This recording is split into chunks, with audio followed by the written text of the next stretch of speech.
Hello, good afternoon, NTFG, SFW listeners. Coded Friend here. Little turtle boy taking a big step up into the back of the paddy wagon. Too bad for you, bro. You got warned. You didn't heed the warning. You almost went right from your indictment bond hearing, whatever the fuck it was, right off to intimidate another fucking witness. Good luck to you, sir.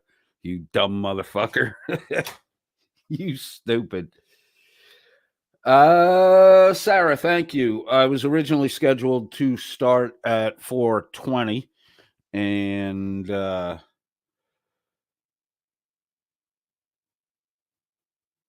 I had to thank you, Sarah. Sarah bumped it back to 4:45 for me. The two owners of the company I work for came by, and I thought I would have had time to get done what I needed to get done with them and be on at 4:20, but it went a little long. I received my Christmas bonus, and it was, I'm not sure if it's my Christmas bonus or my end of the year bonus. Usually I can't remember if I got my fucking Christmas bonus or not. So I'll see if I get another one. If I get another one, this was the Christmas bonus. If I don't get another one next week, then this was the full year bonus. I'm kind of leaning toward it was the full year bonus. My best friend, my running mate from the neighborhood back home in New York, had a little plan going. I think I talked about it earlier. Him and his older brother, who I hang out with all the time down here in Atlanta, his older brother is the dude I've mentioned several times. That's a chef. They were taking their oldest brother and their youngest brother. The two guys I run with are the middle boys, and 7 kids total. Wild ride being at their house when we were kids.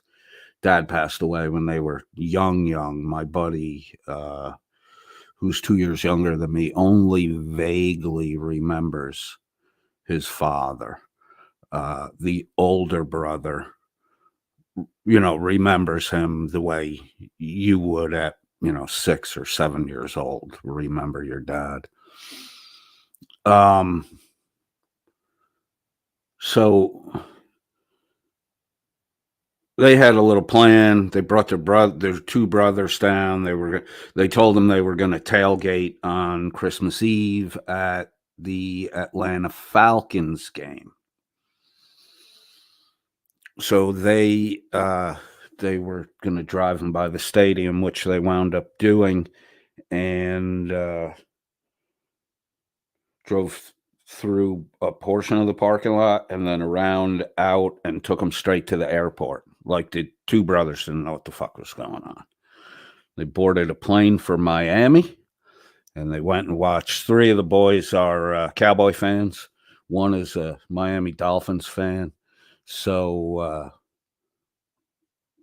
they all flew down to Miami for the game, and back at midnight, my buddy has I think he's 11 or 12 years old, his son. I don't keep track of that shit, so I don't really know. He's on the cusp of being a teenager. My buddy's divorced. He's been divorced for a couple years, and mom was supposed to pick up Junior for the 23rd to 24th and bring him back on the morning of the 25th so he could spend Christmas Eve with his mom, Christmas Day with his dad and his uncles. Nobody will go near his mother because she's just she's a cokehead junkie nurse who got fired from 3 different hospitals and lost her fucking nursing license, all for the same reason every time. It was always somebody else's fault, never her fault. Patient medication went missing, and then somehow it was someone else's fault that she couldn't pass a piss test. So she no-showed. She didn't pick up. She got wind of what was going on, and spiteful, vindictive bullshit, decided to blow up my buddy's Christmas present to his brothers. So I got a call I got a panic call at 3:00 in the morning while I'm at work Friday night, and I got to haul ass from where I'm at down to Atlanta and get there before they need to get to the airport, which was like a 7:00 flight a.m. And then I had to spend the day with I had to babysit my buddy's son, make sure he was okay, because mom never showed to pick him up, and he was given the opportunity to hang out with me for the day or to get dropped off early in the morning at his mother's house. And he did not want to go to his mother's house. Apparently, he had talked to her on the phone the day before and kind of figured out what was going on his own, which is weird because, my buddy tossed and, he struggled with, do I tell my son about his mother? And my advice was always, no, let it go. Monitor him, ask him how things are when he visits, but don't tell him that shit. He doesn't need to know that shit. He's too young to know that shit. And he's going to figure it out on his own, and it's better he figures it out on his own so you're not the asshole that said mom was a fucking junkie. Well, he figured it out this year. That's for sure. I had a good time hanging out with my buddy's son, and it kind of hit me it made me sad a little bit because I'm not with my wife and son this Christmas. In return, the eldest brother is the one who introduced me to the owners of the company I work for. So, in kind of an indirect way, and I know they went and talked to him because if he didn't refer me, they wouldn't have. They never would have hired me. Their practice is to only hire people who are referred from people inside the company. We rarely hire by any other method than that. And the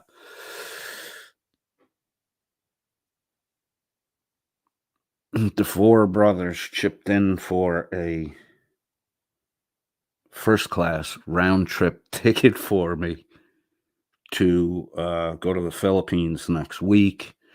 And my bosses came by today under the guise of, having to get some paperwork and shit done.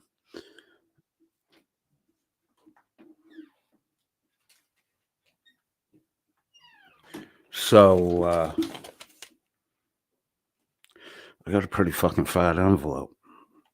So we got like four of my buddies bought me a round trip ticket to go see my wife and son next week, which I got to look into because I might, if I can swing it, I'll be there for the New Year's Eve weekend. And if I can't, I'll go as close as possible after that. So I got a round trip airline ticket, a stick in my hand, and a pocket full of money. Things are good right now. So probably the first week of January, there will be a hiatus. I may, if I can, work some premieres, some pre-records, because I have some. I want to break down the Tina Slay thing, like concise and accurate. I want to shorten it up, not the 3-hour rambling shit, so it's more consumable. And I want to actually, I'm overdue on breaking down the MERB thing, which was actually kind of fun. And now there's the JL Warren thing, which I believe codedfriend.001 will stream snipe the Welsh News Network tonight. I think we have it scheduled already for 6:45. I'm sure they're going to have their own little mock fest for me for my interaction with JL Warren. Let me get through some of the.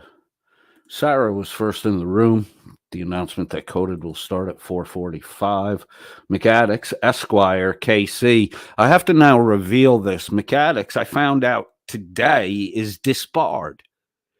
McAddix is my Canadian counselor. I get all my Canadian legal advice from McAddix, who's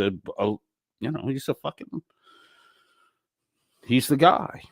And I found out he's disbarred. So tonight's stream snipe is influenced and will be regulated by the Council of McAddix Esquire, KC. Even though he's disbarred. I still have faith in him. He never gave me any bad advice.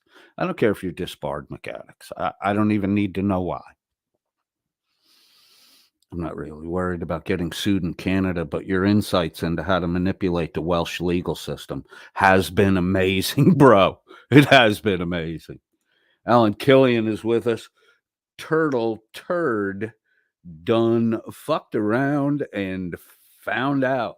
Yeah, a lot of people excited about the turtle toy, the newest pocket holder in Norfolk County Jail. Is a lot of people were really excited that he got arrested. I think he deserves it. I don't wish that on anyone. but I think he deserves it, and I think justice was served. He got what he deserved. They were very fucking tolerant of his antics. And the final straw was do it again, and you're gonna go. And he did it again. Witness intimidation. Apparently, an ex. I don't know, man. Poor Dan over at Welsh News Network can only get a frumpy, ugly, filter-faced female who. I noticed the other day, I don't know if I have the screenshot on this laptop. I noticed the other day that the filter she's using can't figure out how to. I've never seen anyone with cellulite on their face. Like, I've never seen that before. But the filter's having such a difficult time figuring out how to fill in the valleys and craters and the frumpishness that there are portions of Blecka's face that are fucking gray, and her mouth looks like, well, Chili's blow-up doll, to be precise. W124 Mercedes says, hello all, definitely an NTFG week, for sure, with the Turtle Boy thing. Bandit 2804 says, McChicken, do I have a voice? Bandit, why are you being a dickhead with mechanics all the time? Mechanics Esquire KC says, hi, Tara. Speaking of Tara, I've heard, I haven't been able to verify with actual court records yet, but reliable sources have informed me. The same source that turned me on to the blue waffle photos has informed me that Tara was held up at another Walmart. Not held up like, give us all your money, but held up like, hey, you want to hold on a minute? Security wants to talk to you.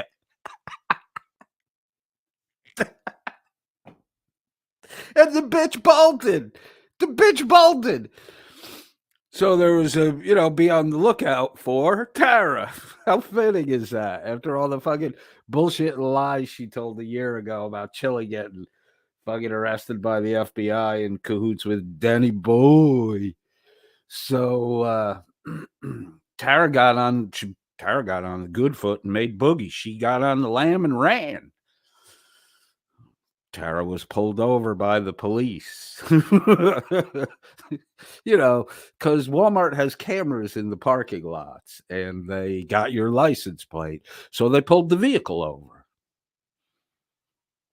Apparently nothing was shoplifted, or no evidence of shoplifting was found. Thank God, because another 157 chicken breast escapade with Tara would have been insane. Oh, and by the way, this arrest happened in Kentucky, not Texas, where she supposedly lives, so she can be close to a husband who there's no marriage certificate for. All you fuckheads who got grifted to help pay for the fucking marriage certificate, there's no marriage certificate anywhere.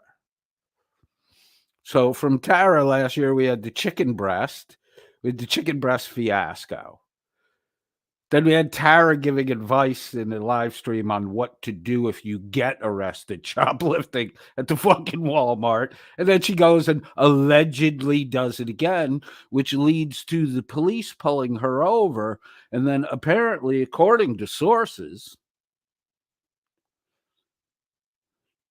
the sob sit bitch ain't got no fucking insurance.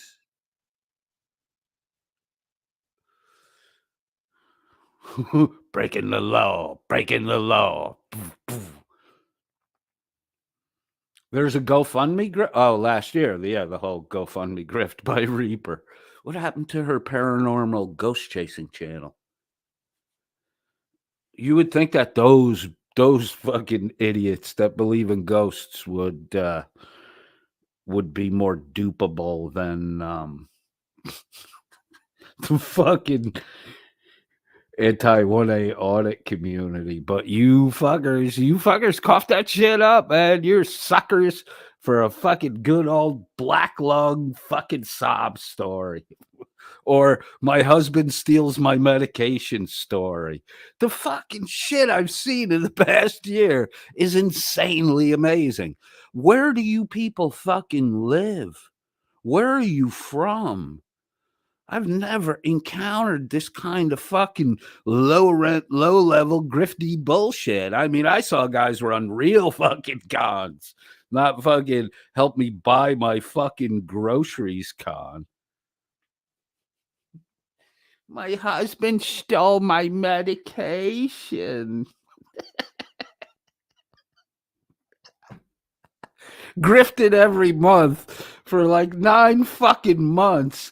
The snooze network fucking zombies faithfully coughed up on a daily basis hard-earned money for a guy who was going to give it, hey, put it in my hand and I'll put it in the charity basket.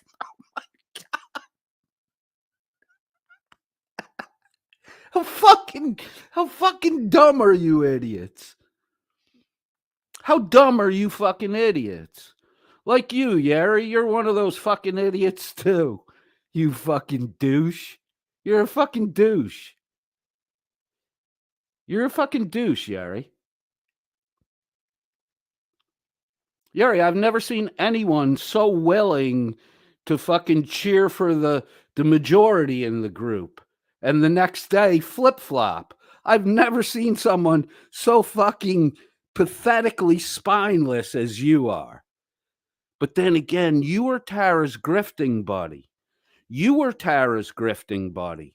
And then you moved on to be Frauditor Wrangler's grifting buddy. And when the majority was against Wrangler, you were the first one to cough up the fucking info to take Wrangler down. You're a spineless, untrustable piece of shit, Yeri. Yeri, if you knew the shit that people say behind your back, the people that you think are friends with you would have no one left to fucking talk to. Not a fucking person. The people right now, Yeri, that you think are closest to you, the ones that are patting you on the back the hardest, are the ones that are fucking using you. And when your usefulness runs out, Yeri, you'll go back to being plunked into a room in a Discord thread that only you have access to. And that's where you'll go every time you go to that Discord. Remember that, Yeri?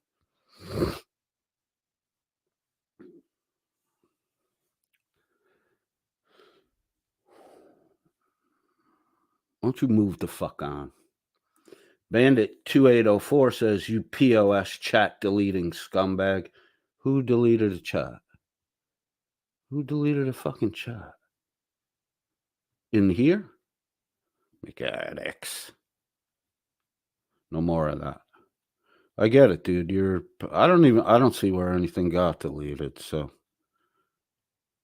let me know, dude. I'm looking at the real-time chat. McAddick says Rebel and Dearmid are the tyrant mods around here. I kind of agree with that.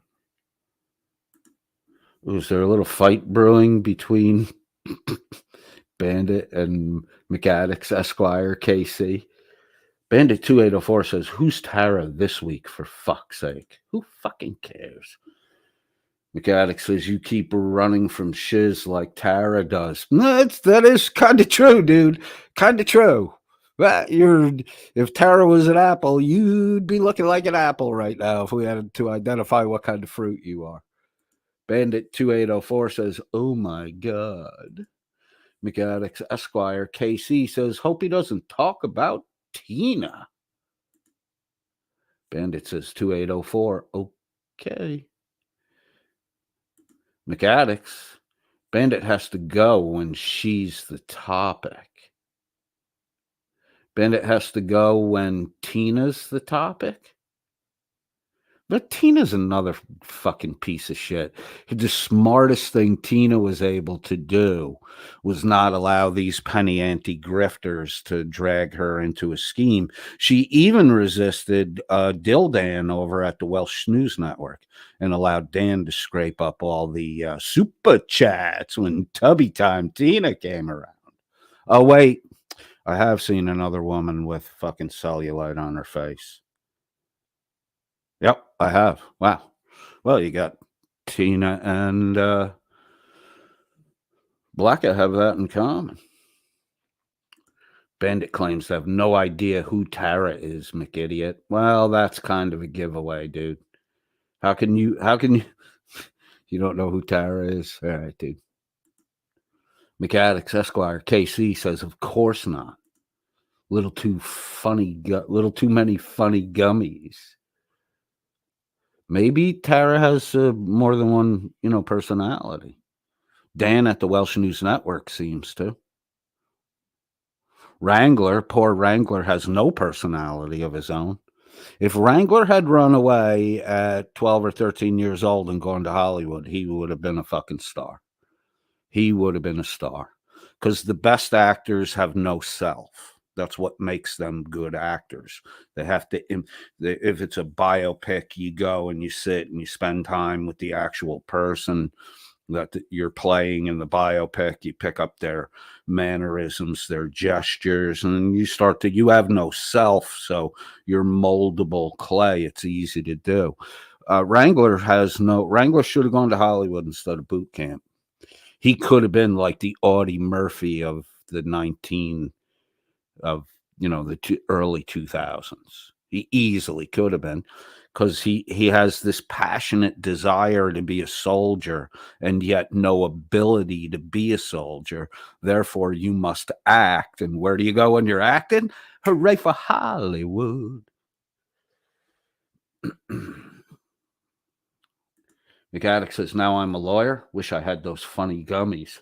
Dude, you got to give me advice tonight with the schnipe. So no gummies till after we're done with that. McAddicks.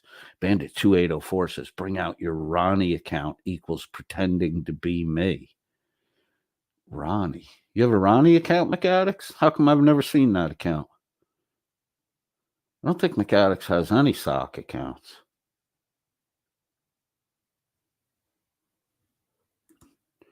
McAddicks Esquire KC says, you admit you're Ronnie. Too fucking easy. LOL. You did say pretending to be me, you dipshit. You did catch him in a good slip.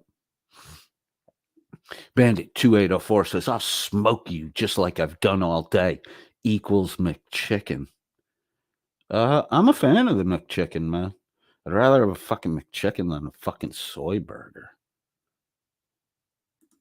Misty-eyed girl is here, says, I'm going to have to watch on the replay. Have a good one, everybody. Bye-bye, misty-eyed girl. Thanks for popping in. Adam McGuire says, teary-eyed laughing McAddicks. Bandit 2804 says, that's you, McIdiot, pretending to be a disbarred lawyer. He's not pretending, bro.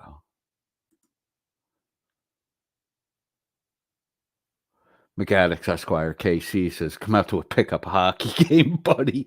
I know a great dentist. Dude, one of the two owners for the company I work for is Canadian, and it's his routine, man. We're both the same size, 5'8". He was a hockey player, and I've seen him take down some fucking big dudes in the 14 years we've worked together. Drop people to the fucking ground fast. First off, all you fucking Canadians play hockey. Most of your women play hockey. Secondly, you're fucking brutal. I get it. It's cold out. You need that contact. You need the hits. You got to keep moving to stay warm. Bandit, don't fuck around with McAddicks on a physical plane. Adam McGuire says, Addicts, sorry, blame Google. Bandit 2804 says, oh, buddy, anytime. I've never seen a chicken on fucking skates there, Bandit. McAddicks Esquire KC says, sweet Ronnie. McAddicks again, Windsor bitches can't play. Why are you dissing Windsor now? Bandit says, you're Ronnie Goofball. McAddick says, Spitfires suck. Bandit said, I wolks. Do you mean to say would? Is the D near the... Yep, the D is near the X. Bandit can't type. He's getting flustered. He, she. Sorry, I didn't mean to gender you. I don't even know your Is that one of your pronouns? WOULX? You want me to call you Woolux for now? McAddick says, you just admitted to it, fucking moron. Ron does fit you. Bandit says, I would not pretend to be a scumbag like him, but you do. McAddick says, I have it saved, Ron. McAddick says, Ron Reagan or Ronnie, like trucking? Adam McGuire says, wait, how would he pretend to be you using another account? I'm confused with that logic. Exactly, Adam. It's hard to follow. Writes on, says, hey, hello, everyone, at codedfriend.001. Hey, pal. Bandit 2804, truth is I fight internet scumbags since 2011. Guess who is at the top of my list? It should probably be Fraud at Wrangler. Tara should want to be one of the ones you're speaking out against. Dildan at the Schnooze Network. Why are you fucking with McAddick? He doesn't even have a fucking channel. He's not a goddamn creator. Holy shit, you're that douche that steals pennies out of fucking wishing wells, I think. You're not looking good on this one, Bandit. I hate to say that. I liked you, bro. I was enjoying having you here. Now you're fighting with fucking McAddicks again. And you're losing. You're losing bad, bro. You're losing bad. Adam McGuire says, right on. Hello. Ask Chili why I got blocked. I wasn't even there. I hadn't been in chat. So what? You get blocked from Chili. Big deal. Like you don't have 10 other fucking sock accounts. Adam McGuire, hope you are good, though. Adam McGuire says, Bandit, is that Dan? No. That's not Dan. There's no lisp in his typing. Dan has a definite lisp in his typing. Writes on, says, Adam McGuire, I will check it out and unblock you. Some of those mods aren't too smart. This happens. McAddick Esquire, KC. Hey, Bandit, I'm a KC. I know Doogie Ford. Don't cross me. Who the fuck is Doogie Ford? Who are all these fucking people? Tara's the only one I know so far. Adam McGuire says Jim works also personally. Just don't like WNN. Jim works also personally. Just don't like WNN. Jim, I don't know. Jim works. I've never seen those two words together before. Maybe you're not talking about our Jim Blow Felcher, the catsuit wearing onesie boy with the clown makeup and the whiskers. Now I'm hearing that he huffs cat urine, like he'll put a rag in the kitty litter box, and when the cat pees on it, he'll fold the rag over and like huff the urine. It's fucking weirdo, man. Strange behavior. I'm hearing that though. No proof yet. Adam McGuire, just seeing if I had done something. Writes on, says AA Bandit 2804, and history sayest equal they all don't exist. You're not making sense now, Bandit. Adam McGuire, I had not been in chat, so I was not sure how that happened. What happened to Scrub? Yeah, we haven't seen Scrubzilla in a while. I didn't dislike him. He's just kind of like pathetic and blamed all his problems on other people. Bandit 2804 says, McAddick, we are beyond you being a powerful being equals Christmasness over. Why you got to bring the Lord into it, Bandit? What the fuck's wrong with you? Writes on, says, I'm not sure Scrubs. I haven't seen him around. Adam McGuire says, hope that he's all right. The Unforgiven Yeri said, what did I walk into? We're doing a little New Year's Eve, New Year's. We're prepping for the New Year's cleanse, Yeri. I wish you would go the fuck away. I don't know. You kind of skeeve me and your fucking box o' rocks dumb. So, hit the bricks, boy. And realize this. I don't want you around. I just don't like what you stand for. I don't like the way you flip flop between people. I don't like the way you were Tara's little fucking boy toy. Yes, yes, yes. And then you went on to be Wrangler's little boy toy. Yes, yes, yes. Your involvements with Corrections 101 and the rest of that shit, dude. Look, man, you've been sidekick to almost every fucking scumbag on our side of the fucking equation this year. Wake the fuck up.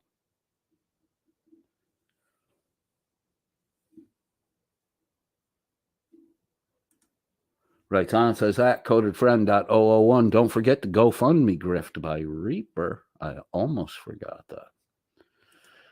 Bandit 2804 back at McAddick. You are a KC equals. Please explain. Can you just use fucking letters and punctuation and leave out the fucking mathematical equation shit? Because you put the equal sign in weird fucking places. And the shit doesn't equal on both sides. Fucking weird.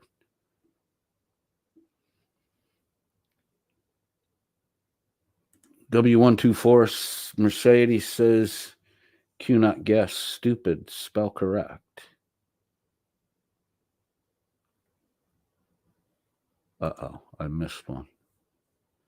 Bandit 2804, McAddick, top of Bandits list 2024. Ouch, are you worried about that?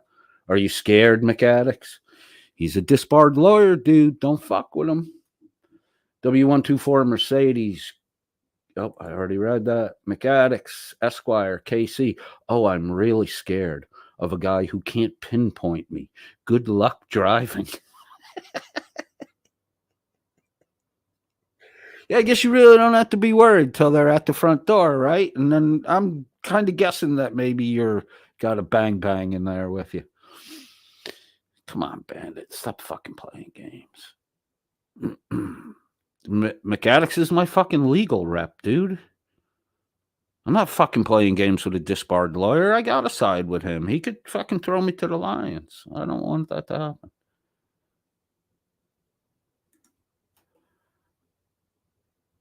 McAddicks, Esquire, KC says, is threatening a mod grounds for removal? No, actually threatening isn't.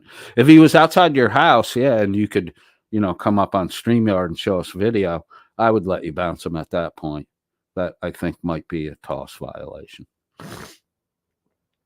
Bandit says, yeah, watch McChicken.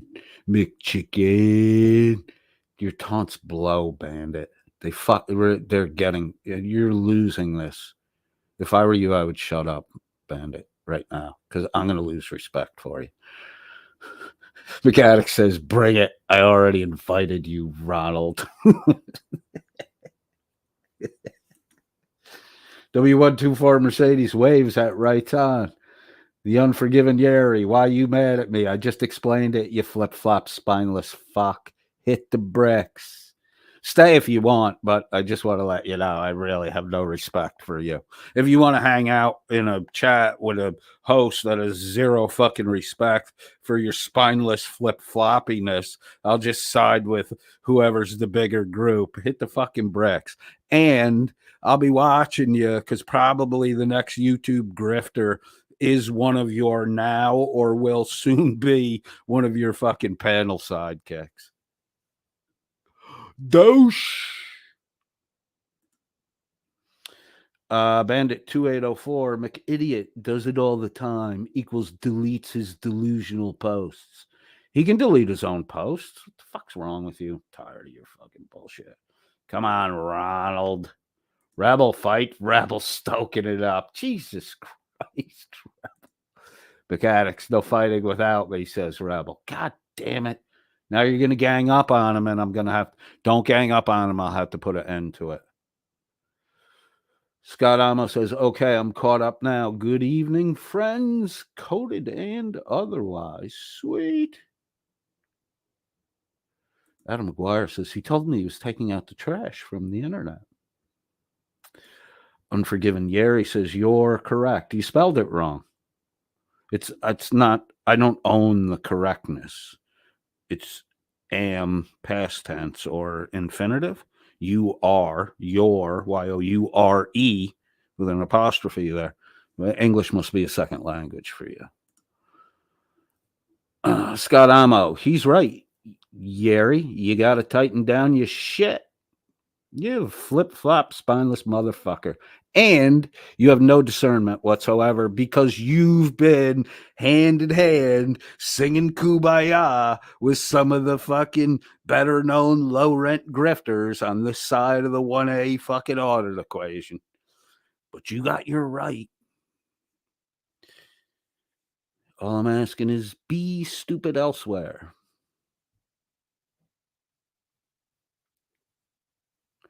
Adam McGuire says, as long as he hasn't been Merb's boy toy without my knowing.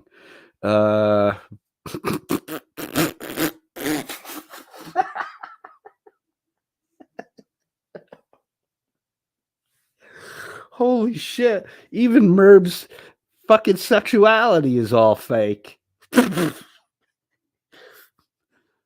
Merb wouldn't know what to do with a fucking boy toy if the boy toy accidentally smacked him in the face with his dick. I could see Merb mounting Wrangler, though.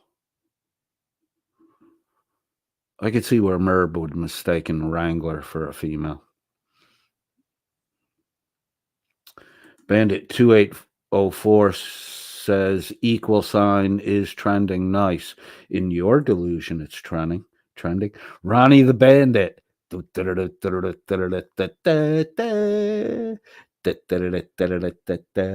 Ronnie the Bandit. The Unforgiven Yeri says, I admit that I wasn't myself, but I'll take what you said and take my leave. Happy New Year. I understand your position. If you gave me a chance to explain, I would, but I hope my future actions can change. I hope your future actions can change because that's the only way I would believe any fucking words you speak, sweetheart. If your words are just talking and your actions are acting different than the fucking words you speak, well, you're no better than Dan and the panel at the Welsh News Network. McAddix Esquire says Ronnie has to drive soon. Night shift trucker. Night shift trucker. Adam McGuire. Ex-lawyers have got lots of time on their hands and don't need to deal with the court anymore. I know a couple of disbarred lawyers. They're still working. They don't stop working. They just don't file their own fucking papers. I know. I literally actually know 2 disbarred lawyers. One I know because he's a fucking club owner.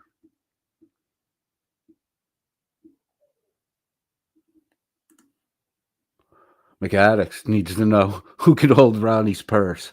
Yeah, let him hand over his purse before you pop him in the nose, please.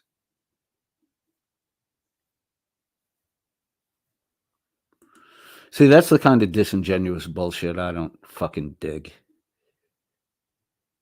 Your mind, happy New Year's coded. Much success to you and your channel, respectfully. I doubt you know how I measure success, so thank you for your well wishes. They're meaningless. Bandit 2804, K-God. Bandit 2804, sad. Oh my God, McAddix, you've reduced Bandit into one-word expressions. No more. You can't do an equal sign with a one-word expression. Sad equals. K-God equals. You're killing them. You've got them down to 3-letter responses. Unforgiven Yeri, you're correct about that. I know I'm correct, dude. I wouldn't have been fucking talking if I wasn't. Carte Blanche says, I leave you dudes alone for a week and all hell breaks loose. All right, everybody, quit the bullshit. Blanche is here. Bandit 2804, Jerry, you've been doing a great job.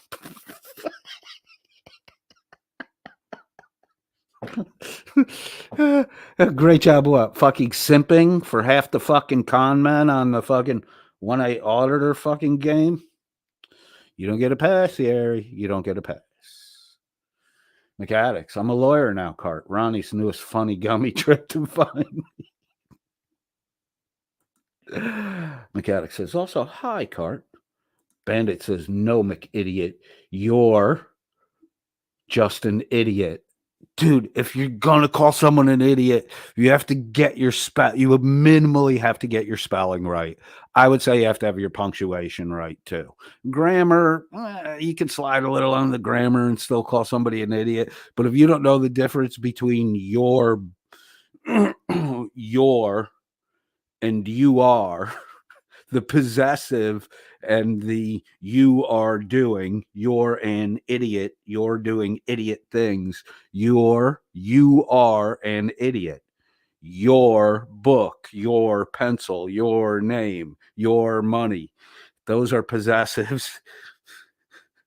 It's not possessive of idiotness, it's acting as idiotness. So the ARE must be there. God damn it. You can't call somebody an idiot and fuck up your. Carte blanche, hand pink waving at McAddicts. Esquire KC, give me some lawyer's advice. Good to see you. Rebel says hi to Blanche. McAddicts says don't openly threaten people in chat. Great legal advice, McAddicts. How the fuck did you ever get disbarred? Hand pink waving at Coded. Everyone has gone golfing and I'm home alone. You said golf. I said, man, it's fucking cold out. Like, I'm in the South too. You said golf. I said, man, it's fucking cold out. Then I forgot you're in not only on the other side of the world, but you're in an oppositional hemisphere and you're experiencing your annual warmth. I would imagine warmth radiates wherever you go, Blanche.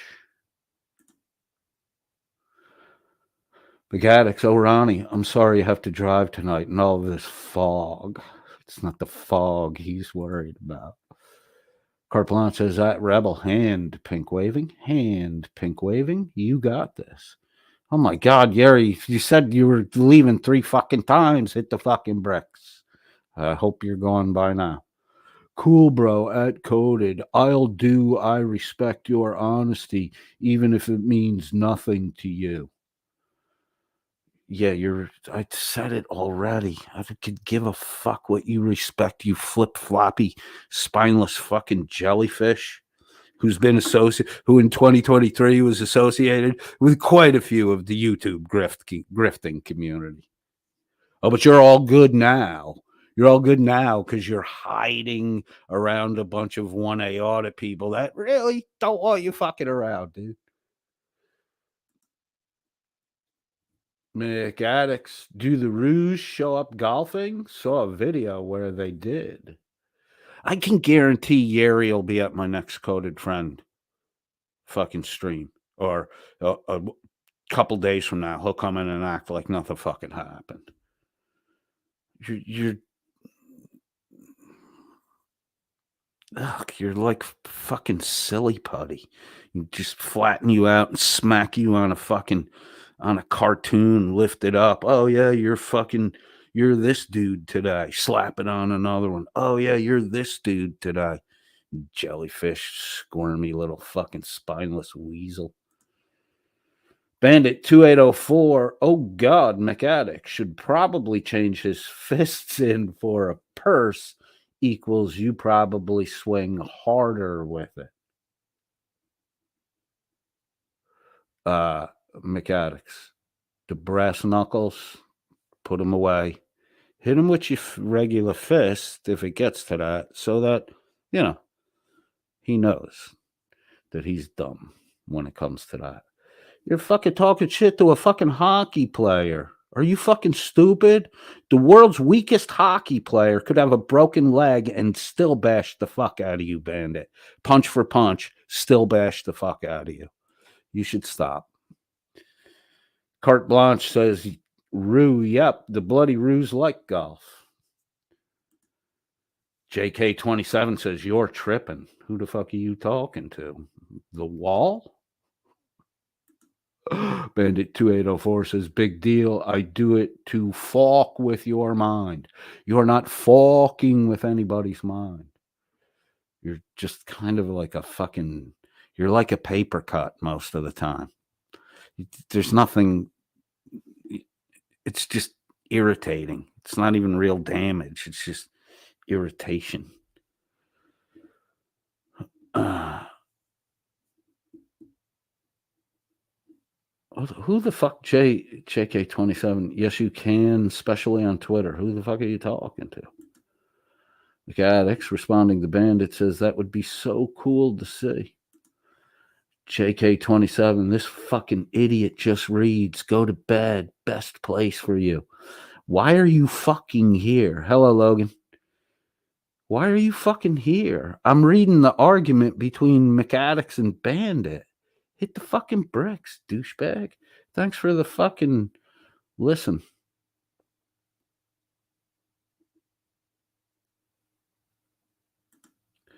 Bandit 2804 says I have a learning disability, but Insta-EA. What are you fucking bragging about, dude? I got a fucking stutter and I have dyslexia. Fuck you with your fucking learning disability. Get in the back of the fucking line. You have a learning disability. I have a stutter. I have dyslexia, and I have this YouTube account. Way ahead of you, Bandit. Keep trying. McAddicts Esquire KC says that isn't my name, Bandit. Please address me with my proper title, Ronald. Bandit went to work. I don't think you're employed, man. I think you ride along with a truck driver. I don't think you're employed. Well, what you do, I'm not sure you could call that employment. Definitely. I'm sure you make money on it, but I don't know if you get a W-2 or a 1099 at the end of the year for what you're doing. McAddicts Esquire says, I went to Patty Cate's School of Beauty. Nice. Nice. Is that how you get your foundation so even and that fade on it? I've always liked your makeup work there, McAddicts. Bandit 2804 says, oh my God, I lost 4 fights. I'm not scared of McIdiot. That shows that you're not really that bright.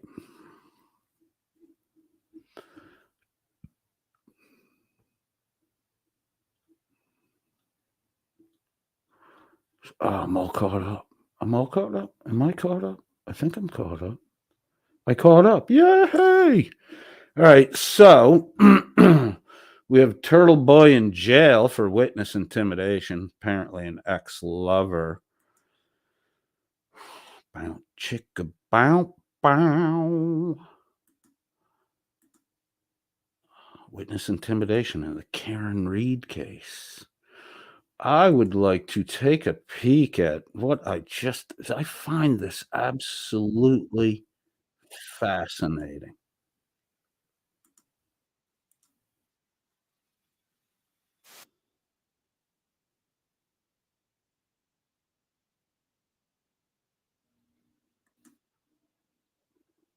Sorry. Trying to get to the right spot. I thought I had it set. All right, let's get to this. Let's check out Dan's Christmas wish. Danny Boy's Christmas wish for everybody.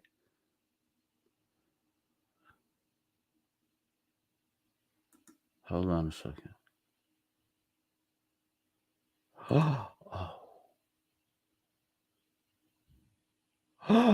What happened? Uh-oh. Fuck. Oh, okay. Sarah got. Oh. I get. That was Sarah that timed you out, Bandit. I don't want you blaming McAddicts for it. She said she just got tired of your fucking nonsense. Check with me before you do that again, Sarah, please. I think you're only timed out 300 seconds is what the mess. Yeah, so you have 300 seconds of relief there, McAddicts.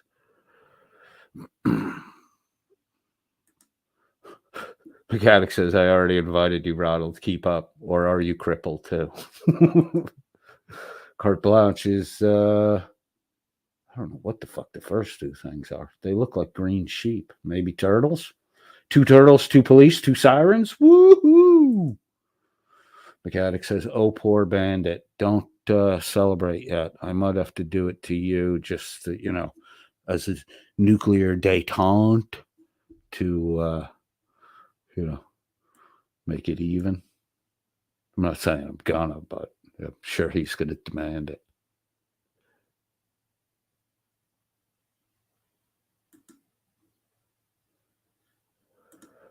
I fool around with that. I did.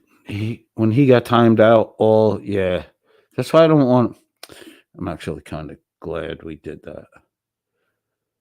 You haven't distracted me, McAddicks. Actually, I was getting a kick out of you. You weren't beating the boy badly, but you were certainly getting the better of him. Yeah, you're not a distraction. I mean, don't worry about that shit. I think Sarah's not a fan of Bandit. She's the one that kept pointing out the equal sign use and identifying his sock accounts. All right, let me get this shared.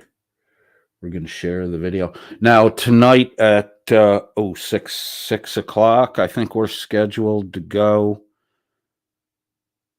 at 6:45 on Coded Friend. Maybe I should bring...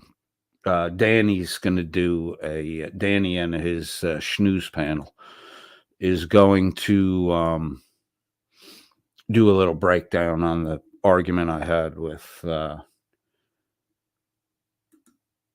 J.L. Warren about, I only wanted to address the J.L. Warren's notion of free will.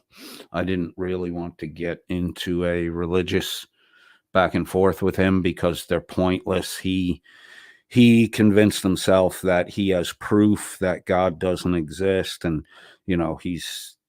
so now his mind is closed. If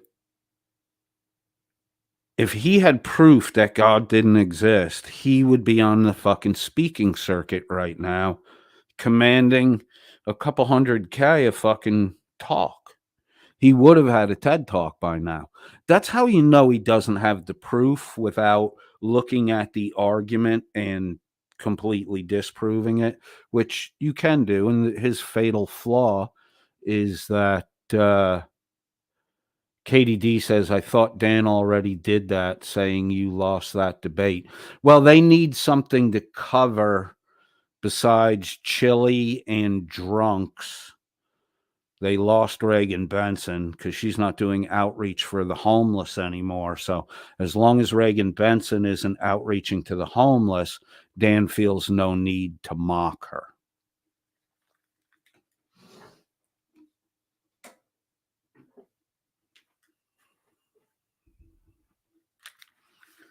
I mean, I get it. Reagan Benson is an annoying person.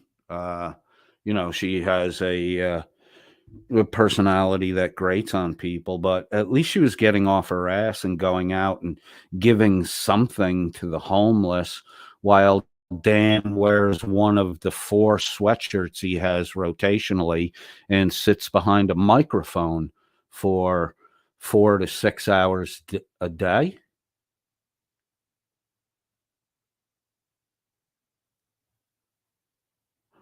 And you're mocking someone who actually went out and gave hats, gloves, fruit roll-ups, the kind of sugary, fat things that you really need to eat when you're in freezing and below freezing temperatures. Dan just talks like he really doesn't know what the fuck he's talking about. KDD says, I thought Dan already did that, saying you lost that debate. Well, Dan will mount. He definitely will mount a dead horse. As long as the body's still warm, Dan will mount it. But Dan will ride a dead horse, till somebody with an actual brain comes along and says, hey, stupid, dead horse is fucking dead. McChicken, it's not me, Bandit, it's not me that timed you out. Sarah did. I can't physically stop her from doing it again. I've asked her not to, but right now you're flying at your own risk, bro. I would just put it in the fucking toilet. Carte Blanche says Dan lost the debate with Turtle Boy. Dan's lost every debate he's ever been in. You know, Dan and I had a back and forth argument about the U.S. being, according to Dan, and a UN report that proved it, that the U.S. was the most corrupt government in the world. It's been almost a year. It's been 9, almost 10 months that Dan hasn't produced the fucking report. Then while we were, was Dan's style of argumentation, was to start by saying the UN said the U.S. is the most corrupt country in the world. Then he said report after report. And then he said every report never showed any evidence. So, you know, and he's a well-documented fucking liar.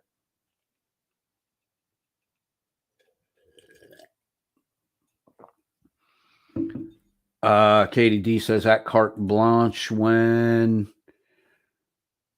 WNN was on Merb with Turtle Boy, it was pathetic. Was he on Merb? The Turtle Boy debate was on Lauren De Laguna's channel. Lauren Order was the fucking hacky fucking title. Carte Blanche says Dan lost the debate with Turtle Boy. We read that. Okay, then Katie D asked. Okay, cool. I'm all set. Carte Blanche says all went well. Seafood galore, pearl meat, scallops. I love fucking scallops and fucking clarified butter. Scallops, fish, crayfish, nice. Pork and dried aged Wagyu beef with salads. That Alan Killian. Wow, that's a hell of a fucking meal. That beef was pretty fucking expensive, wasn't it? Kelly W says Dan never has receipts. You'll have to show some receipts to prove that. That's Dan's argument all the time. Show me a receipt that says I don't show receipts. Every fucking broadcast you've ever done. 9 months of fucking charity raffles and no receipts showing you ever gave any fucking money to a charity. Carte Blanche says Dan is pathetic at Katie D. He loves that word. He does love that fucking word. Oh, apparently now I re-listened to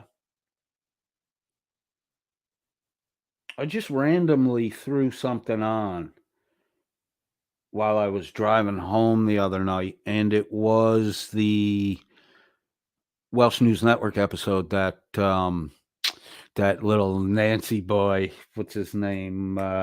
Carduccio, the kid who thinks he's a fucking sportcaster.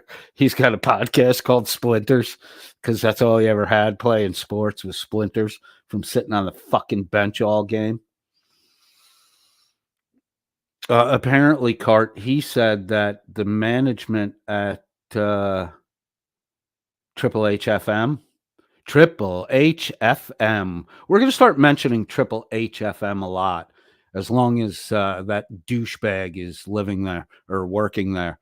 But he did get that job as the newest hired picker at Amazon Sydney. So I can imagine he's probably too busy to be fucking playing shitting around anymore. Mommy probably told him the pizza place burned down.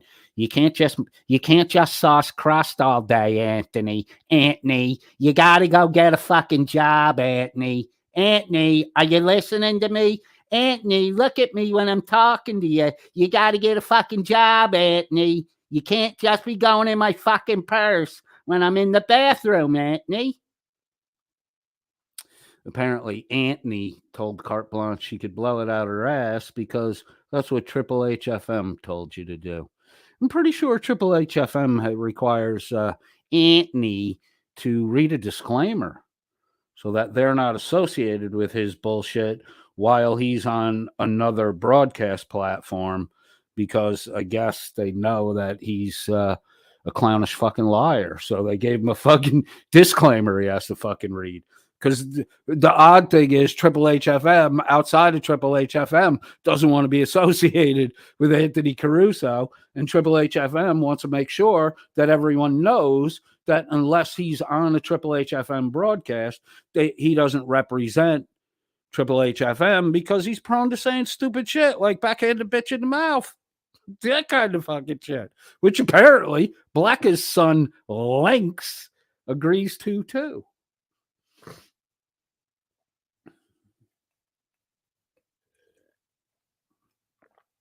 Sarah timed you out, Bandit. Don't Sarah, not Tara. Sarah's the one that timed you out. Don't fuck around with her, dude. She's not super tolerant. In fact, you know,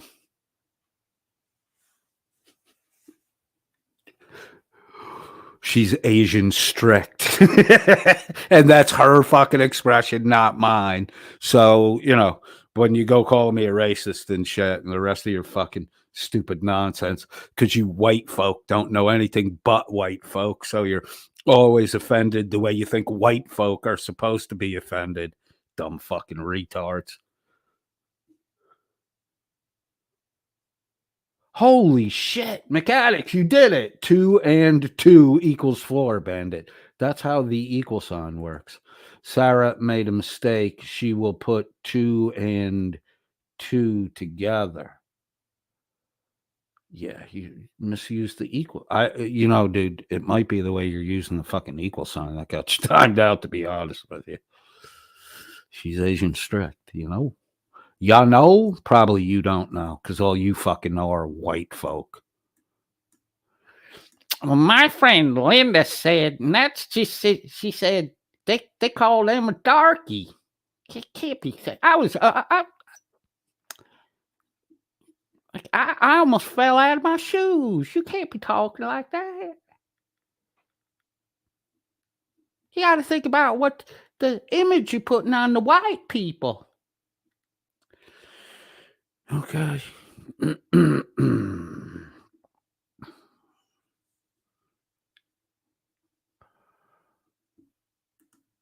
Rebel says, get your emergency pizza.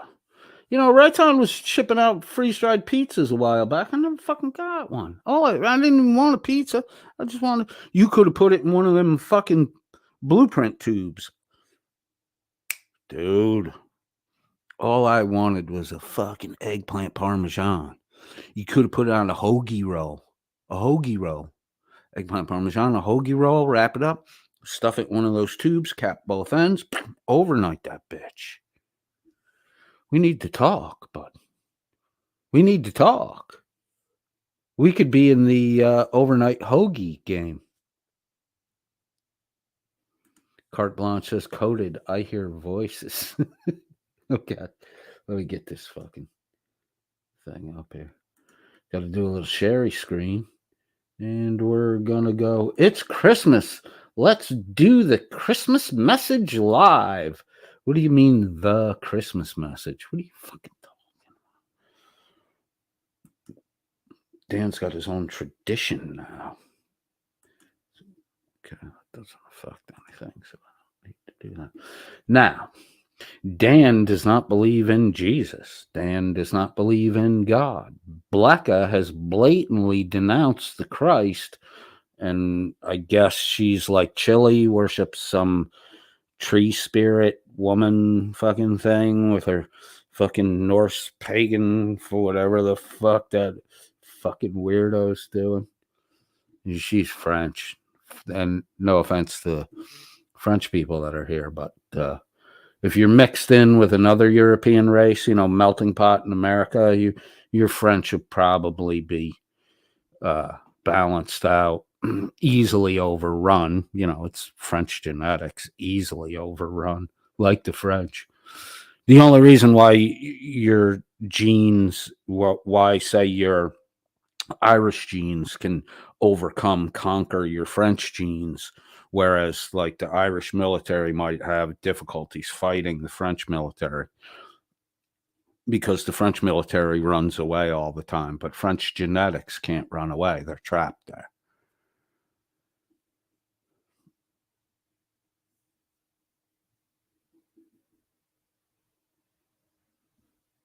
Oh my God. McAddick says, oh no, Blanche is on the funny gummies too. Oh my God. What the fuck is going on here? Rebel says, say it. Blecka is Canadian. She's not Canadian. She's French. Explains it. Weirdo French people. The French installed the last communist assassin. The Pol Pot regime in Cambodia. And the French, responsible for that too. Making real change in the world. Bandit says, okay, Trucker Ronald isn't me equals let's send both our T4s to Sarah. See you as the better man. You ain't sending shit to Sarah. Send it to Tara because Sarah don't want to have shit to do with you. I'm telling you, you're going to get yourself fucking timed out again. I think you can time a person out for 24 hours now. They're going to fool around with that. Mechanics Esquire KC says, what does that have to do with anything, Ronald? He doesn't fucking know. Stop asking him. Carte Blanche says, Blecka is Canadian. Is she really? Oh, French Canadian, maybe. It's the French part. It's not the Canadian. Blecka's Canadian? Well, that would explain the excess body fat after 40. I mean, she's got a lot of fucking body fat. I mean, aside from Tina Slay, who is an enormous fucking person. I'm not talking tall. I'm not talking big. That woman is fucking enormous. Oh, my God. Ooh. But the whole world should bow to her because her meth junkie son got into an argument with police while he had a pistol on him and wound up getting himself banged. So the whole world should now bow to Tina Slay. It's all corrupt and chilly. Well, let me tell you something about. Wow, your emotions change on a fucking pin drop. Mechanics Esquire KC says Sarah. It's Sara, Sarah. You said Shara. Isn't my account. Why would I send her my T4? Isn't my accountant. What's a T4? Like our W-2 or a 1099? T4. Yeah, why would you? McAddick Esquire says, no, her family got deported. Blecka's family got deported? Are we talking about the same thing? Blecka's family got deported from Canada or got deported from the U.S. back to Canada, and Blecka somehow managed to stay behind by marrying a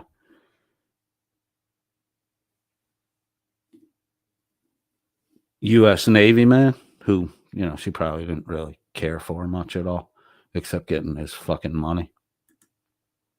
But that's okay, Blecka, because you reap what you sow, and here comes Danny to relieve you of yours. And right after that, before he gets out of the country, pop goes the weasel. The wealth of the wicked is stored up for the righteous.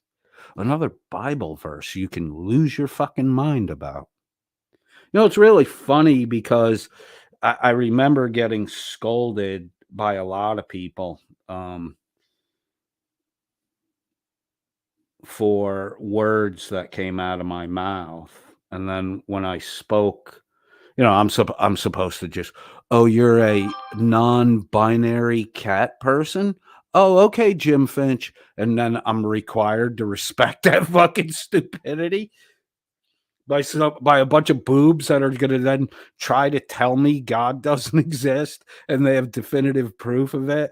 The human race has been waiting for an answer on that question, and J.L. Warren has definitive proof of it, but no one wants to listen to him. It's a conspiracy. Rebel, can you put that in your conspiracy thread in the in the Discord, I want to make sure that the conspiracy is noted, that J.L. Warren has something the entirety of the human race is anticipating and waiting for, proof that God does or doesn't exist, and J.L. Warren's sitting on the proof. Academia, godless academia, who all religions are acceptable, all genders are acceptable. We have 75 different genders. They are the ones that most want the proof that God doesn't exist. And you're gonna what? Claim it's a conspiracy to keep your fucking piece of information from the world? Please, Rebel, record that in the fucking conspiracy thread. It's insane. Bandit says, let's go, grammar boy. Well, capitalize the L and put a period at the end of the fucking sentence, dipshit. McAddix Esquire said, Dearmid was the grammar boy, Ronald. Keep up, please. I actually give him shit about grammar before. Does Dearmid give Bandit shit about grammar? So many messages go by and I never read them. Katie D says, that carte blanche, that would explain her attitude. Being Canadian, Black is Canadian, and then the bad attitude comes from being Canadian. The haughtiness, I don't think, but I would never guess that Blecko was Canadian, because all the Canadians I know are they're really down to earth people. They're not super pretentious. I'm sure there's idiots like fucking Dan running around who think because they kiss a boot or fucking bow to a fucking chimp man in a fucking gold crown and a fur coat, they think they're better than ever. Well, our country has a king, therefore we must be better than you. That fucking argument that led to Dan saying, the U.S. government was the most corrupt in the world, that started with Dan saying that Welshmen have more personal freedoms than Americans do. Oh my God. Somebody fell out the dumb tree and hit every fucking branch on the way down. All right, here we go. Listen to the song that's playing. I think this is just amazing. Doesn't believe in God, doesn't believe in Jesus. Blacka has openly denounced Jesus and made a big fucking spectacle out of it. And this is how Dan does the WNN Let's Do the Christmas Message live. Jesus, Lord and God. Yeah, that's right. The song proclaims Jesus as Lord. Oh, you dumb fucking Welshman. To see, there's another line in scripture. I think it's the Apostle of Jude, and it speaks on the double-minded man who is unstable in all his ways. Dan wants to show this is religiosity, what's going on right here. This is the worst kind of religion, what Dan's doing. Dan doesn't believe in Jesus, but it's Christmas, and he wants everyone to believe that he believes in Christmas. So he uses the celebration of the birth of Christ to give himself clout one day out of the fucking year. Oh, man. You better hope you're right about God, or you're in for a fucking punishment. You better hope you're right about God. You really do.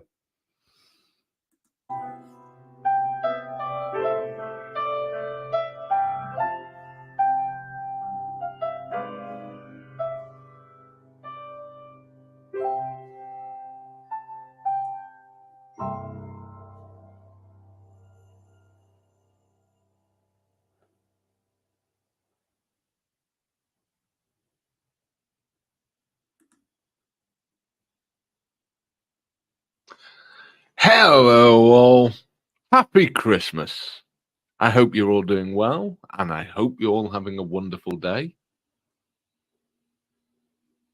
For us in the UK, it's getting on 9 o'clock, so the day is drawing to an end. And honestly, I am partly sober. So yes, I wrote. Our boy is partly sober. Maybe we'll get a poem out of him. Would you have to get a little drunk to celebrate the birth of Jesus? Can't do it. And, you know, Dan, like you just said, it's 9:30 at night. There's no background noise. There's no family members. Your herp is flaring. You didn't even shave today. Danny, you're all alone on Christmas Day. You're all alone. Just you and the microphone. Dan, you're fucking pathetic. You're pathetic. You don't have a fucking friend in the world. Like your last Friday poker thing when you're out playing poker with the boys and you called in for the entirety of a Welsh News Network broadcast or more than half of it. No one ever heard a sound from any of your friends, not a door squeak, door open, chair rustle, no voices, nothing. Dan, I don't think you're fooling anyone but the idiots in your own fucking audience. Everybody knows you alone. All you got is a screen and a picture of Blacka to spank to. But then again, I heard that's not really your cup of tea, Dan. I heard you're more the kind who likes to be peed on. And you can't really do that digitally. And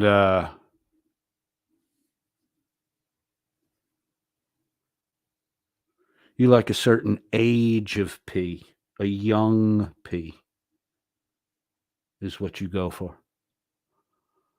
All right, who got banned at that time?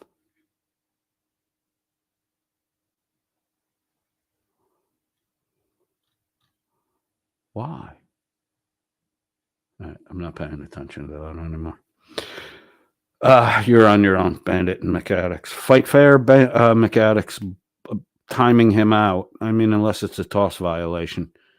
86,000 seconds. Did you do the whole fucking day, dude? All right. Just give me a heads up before you do that shit in the future. Something, as you may have noticed, most of the panel members and hosts of WNN have done to celebrate Christmas with you all. So here we go.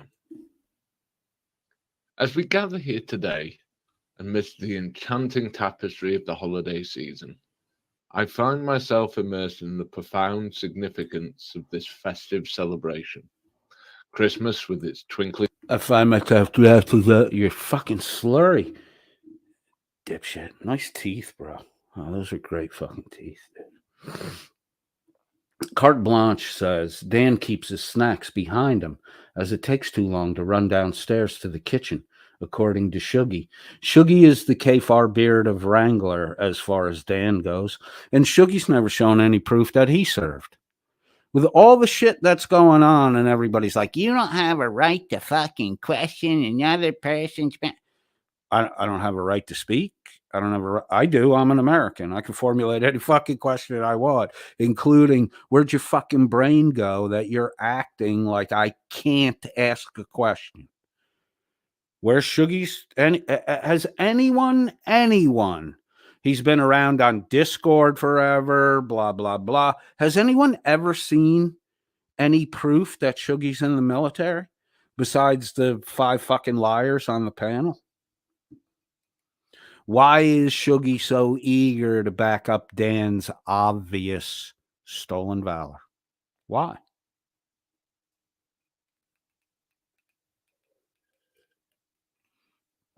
I'm still going with the idea that the play is Dan to relieve the widow Blacka of her, insurance payout on her husband's death. And Dan don't love nothing but fucking money. He certainly don't love the truth. the way he talks about Blecka. I mean, if that's love, it's a kind of love that I don't fucking know, because everyone I've ever seen that talks to their partner the way Dan talks to Blecka, in the end wound up with the Blecka part of the partnership leaving because, one too many punches was taken. If you talk that, you're supposed to be in love with this person and you're talking that aggressively about sexual shit and revealing shit and trying to humiliate and fucking embarrass her. I don't care if she likes it or not. It's not a sign of real affection. In fact, it's a sign of disdain. And I think Dan doesn't mask his disdain for Becca or any females very well. I think Dan's plan is to, relieve Blecka of her inheritance. He's a grifting con man. And I honestly do. I'm not fucking around. I'm not joking around. I do think that two gay lovers, Shuggy and Dan, have plans to run off into the sunset together at the end of it. That's my opinion. We'll put the puzzle together piece by piece as time goes by and more lies are documented. And for all the people out there who say, who are you to question his military service? Who are you to question my questioning of his military service? Because to me, it would seem to be common sense. Joe Bazooka over here says, I was in the Army. Okay, Joe Bazooka, you got any proof? If they were in the Army, they start showing you because they're proud of being in the Army. If they can't show you, they're fake. If they won't show you, they're probably fake. Dan, fake as fuck. Fake as fuck. My buddy's brains were blown all over my uniform. Oh, yeah, Dan, what year did that happen? I'm not telling you what year. Why? Why won't you tell me what year, Dan? Out of respect for the family. So it's disrespectful to say what year your childhood friend's brains were blown all over your uniform. But it's not disrespectful for you to talk about, to promote yourself, your childhood friend's brains being blown all over your uniform. What fucking cog is missing in your machine that when the handle is cranked, you don't come to the right conclusion that I literally have more right to question and request you to validate a claim than you have to say to me, what right do you have to ask for proof? Ask for proof for shit every day, almost all fucking day long. That's why every business transaction you do has a fucking receipt with it. That's the proof the transaction happened. Going into the military is a career transaction. It's a business transaction. There's paperwork. There's proof. Dan don't show any. Let's hear Dan's opinion on Christmas. His rhymey, drunken poetry. Maybe we'll hear about Blecka's cooter. Lights, festive decorations, and the scent of evergreen is more than a mere holiday. It's a mosaic of sentiments. Love, it's more than a mere holiday. It's a mosaic of sentiments. Friendship, joy. So you made a generalized statement and then you gave a laundry list. Wow, this is a fucking rousing Christmas speech. I'm ready to go out and feed the poor, Dan. Friendship and family that binds us together in a timeless embrace.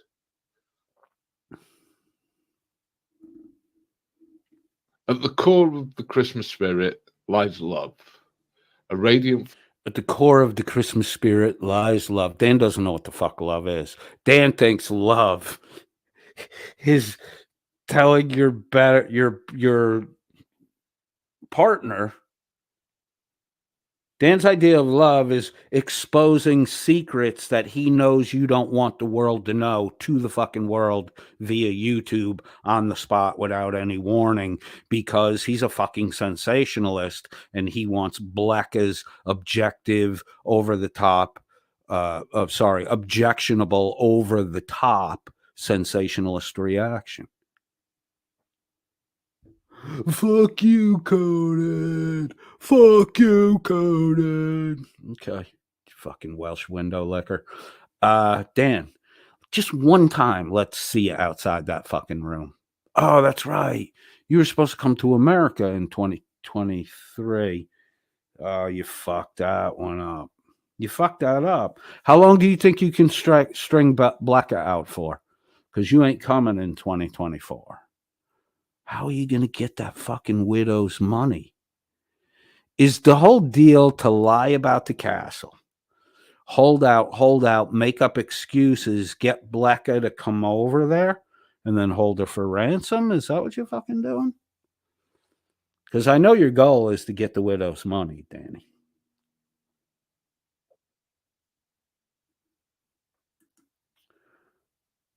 Logan Sandman says, I thought pissworm beer was how they did it in the UK.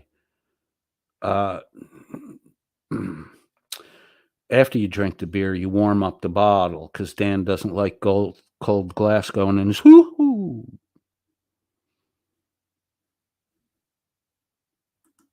Force that permeates the air like the gentle glow of candlelight on the winter's eve. All right, man. Who the fuck, seriously, who the fuck would describe their love for their partner as the gentle glow of a candlelight on a cold Christmas Eve? Nobody talks this way, Dan. It's like you're in 1542. You're trying to communicate to some Rubenesque woman in Virginia how much you fucking love her. And you want to tell her that you want to put a candle in her hoo-ha, but you don't know how to say that. It is the love shared between partners, the bond of parents and children, the warmth exchanged between friends in the air of the festivities. Love manifests in the smallest of gestures, the shared gaze during a carol, the thoughtful gift wrapped with care. Did he say sad gaze? Hold on, let me roll that back. I think he said sad gaze. That's kind of strange, Dan. Scott Amos says, America? Dan can't even get to Scotland, where he should have been for about 10 days by now. There was months ago, he announced the Scotland France thing, and then it never happened. And then you're right, he did it again. He's got to go to Scotland, and then he's got to go to France before he can come to America. I guess if you never go to Scotland or France, then it's just assumed you're not going to fucking make it to America. Logan Sandman says, a gentle glow like a candle on a winter's night. Sounds kind of gay. I don't know if I would describe it as gay, given the current cultural understanding of gay. I would describe it as effeminately frou-frou for a man to fucking say. Yeah, definitely.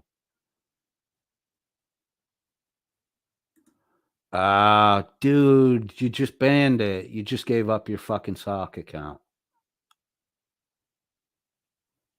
You just gave up your fucking sock account. Wow.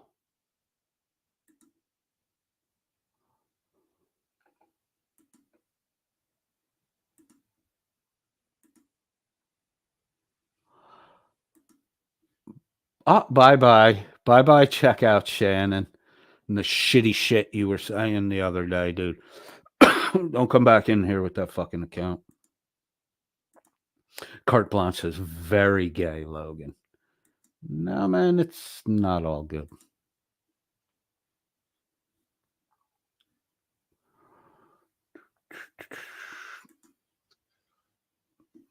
Love manifests in the smallest of gestures, the shared gaze during a carol, the thoughtful gift. Wait, he said, "Oh my god, oh my god!" Did you hear what he fucking said?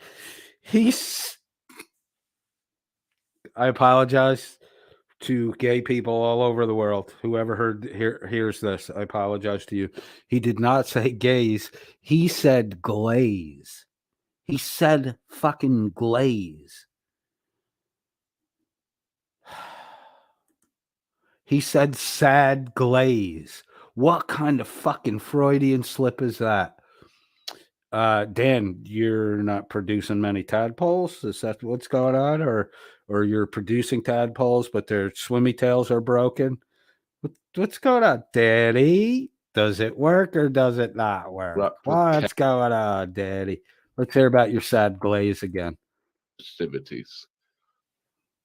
Love manifests in the smallest of gestures, the shared gaze during a carol, the thoughtful. A shared glaze. Are you and your buddies playing? Are you and your poker buddies planning a fucking little team up romp on fucking Blacka with a little shared glazing? You don't love Blacka. You love your poker buddies. They don't exist either. They're 5 personalities in your fucking head. Do you wonder sometimes, Dan, why when you come home from poker night, you have different socks on than when you left? And sometimes the socks are mismatching because your different personalities change your clothes.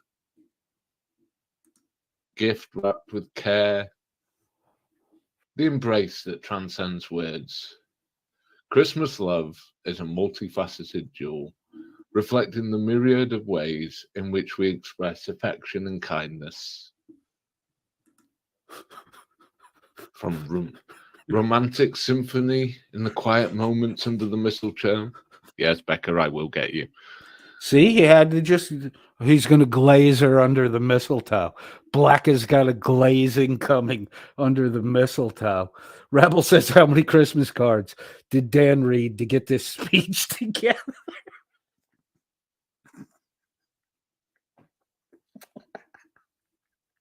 Oh my, what sides cramping up. And the exchange of tender glances during a snowfall. Christmas becomes a symphony of romantic love. It's the seasons of proposals, reaffirmation, and the promise of a shared tomorrow. I don't call me crazy, but I always thought that the spring, like Easter, was the proposal season and weddings in June. But they're Welsh waterheads and they lick windows. Window licking is an actual sport in Dan's council house community. Parental love, the laughter. What? Why? Look at him right here. He's reading this. The pause and watch his eyes. Parental love, the laughter of children, the anticipation in their eyes, and the joy of unwrapping presents are all orchestrated by the unwavering love of parents. Friends as kindred spirits, as carols. You see, Dan was talking about romantic love, and he slipped right into talking about children. I'm telling you, the fucking signs are everywhere with this goddamn guy. He's talking about romantic love, and that includes children. Fucking weird, Dan. Resonate and laughter fills the air. The love shared among friends becomes a melody of its own, whether it's the joy of reunions, the exchange of heartfelt gifts. Heartfelt gifts. Which one of you have ever uttered that fucking phrase? Hey, here's my heartfelt gift for you. Hey, wasn't Uncle Jimmy great this year? What a bunch of heartfelt gifts I got from him. Fucking wanker. Bro, you're so desperately trying to be a fucking BBC announcer from the past when you're not. You're just not. You're a herpetic pervert in a council house living on the government dole. The warmth of shared memories. Friends are the unsung heroes of Christmas love. Unconditional family ties with the Christmas love takes on the timeless quality with its collective laughter around the dinner table, the joy of decorating the tree together, the comfort found in the traditions that span generations. Family in all its imperfect glory becomes the beating heart of the season. Family in all its imperfect glory becomes the beating heart of the season. No one talks like this. No one thinks like this. Maybe a couple hundred years ago, yeah, during the fucking Dickens age. But Dan, people don't fucking talk like this. Jesus Christ. You're talking like you're fucking 90, like you're a 90-year-old man. I thought you're in your 40s. Dan, Blecka will still accept you. Blecka will still accept you if you're in your late 50s, early 60s. You don't have to lie about your age because Blecka don't give a shit about you. She thinks you're rich and she wants a hunk of that fucking money. She don't care about you. That's why she's fucking the plumber.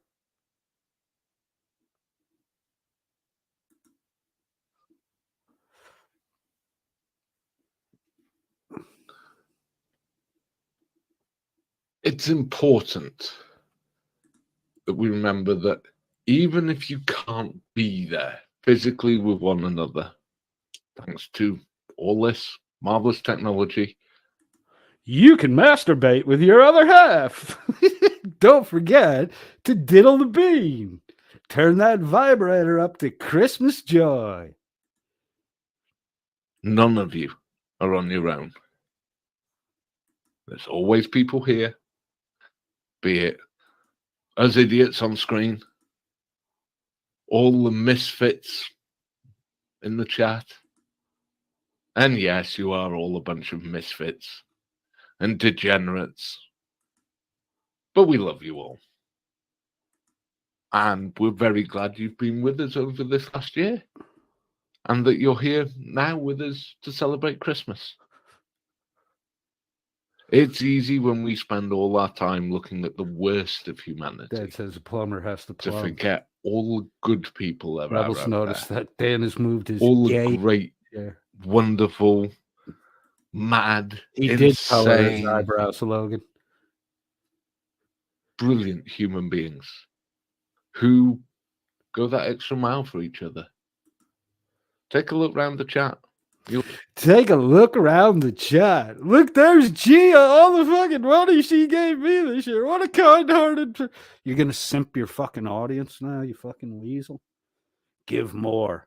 Hey, speaking of simping your audience, Jimbo Felchenheimer, the onesie catsuit wearing boy, has actually got a single donation to his GoFundMe account. He now has $25 given by one donator. 11,000 subs, Jimmy, and you got one $25 donation. Now, Jim, you have to come to one of two conclusions here on the whole you can't raise a fucking dime for your fucking blog website. Either your blog website sucks a fucking dick and nobody gives a shit what's written on it, you cat urine huffing weirdo, or there aren't 11,000 fucking subs over there, and the 2,000 subs you maybe have are too broke to chip in for you, Jimbo. It's one or the other. If you had 11,000 actual subs, Jim, it's not like you're a once in a while at the Welsh News Network. You're there every day pretending to be the pathetic, clown-faced, dead 17-year-old boy whose only enjoyment in life is to make weird references about cocaine and baby spice and watch Dan and Blecka masturbate with each other on the internet. 2024 there, Jimbo. You might want to, reassess your fucking content quality and goals. It's $25 after 28 days says you suck. Shiz asks, does he think auditors are the worst of humanity? Bud, want to see the worst of the world? Hold one of my previous jobs.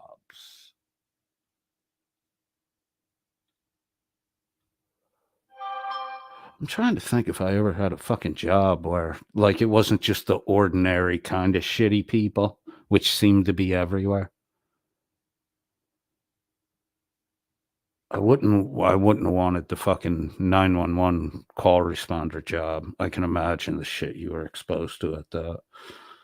But look what you're doing now. I mean, you're still kind of seeing I mean, it's not the fucking auditors. The worst fucking thing I've actually experienced firsthand in 2023, and I could probably go back quite a few years, and this would still be the fucking one, is Wrangler. Is a fucking, I mean, the worst of the world is fucking Wrangler. And the whole Donald Cameron, I was thinking about this the other day because I saw the piece that Only Frauds ran. And I apologize, Shiz, that I wasn't here on the 26th to run that. And I'm probably gonna run it to open for a week straight. It kind of hit me that, the reason that Wrangler knew the guns and the meds were in the fucking house was because Wrangler's father was his father or his uncle was a next door neighbor and friends with Donald Cameron. It just kind of sickeningly hit me yesterday that I don't think this was that he came in through the bathroom window. I think he played that, yes, sir, no, sir, yes, ma'am, howdy, ma'am, wonderful day, ma'am, all this shit like Dan's pretending to be right fucking now. And I think he went right through the fucking front door of that house, acting like he was there to help Donald. Because he knew Donald had just had fucking surgery. That is the worst fucking thing that I've seen this year and in many fucking years, is that fucking piece of shit Kaiser. And this fucking Dan isn't far behind Kaiser. And I'll tell you this, Blecka, this motherfucker's coming to take the inheritance you got when your husband passed. If it takes him a year to get it and run, he'll take a year to get it and run. If it takes him 2 years to get it and run, he'll take 2 years to get it and run. If it takes 3 to 5 years to just hang out in your house, annoy the fuck out of you and your family, and fucking burn it while he's there, he'll do that too.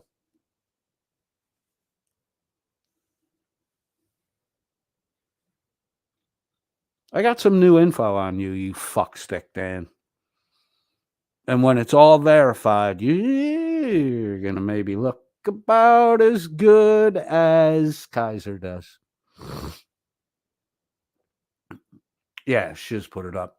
Kaiser's godfather was Cameron's neighbor. So I would bet you anything that Kaiser went right through the front door under the guise that he was there to help him.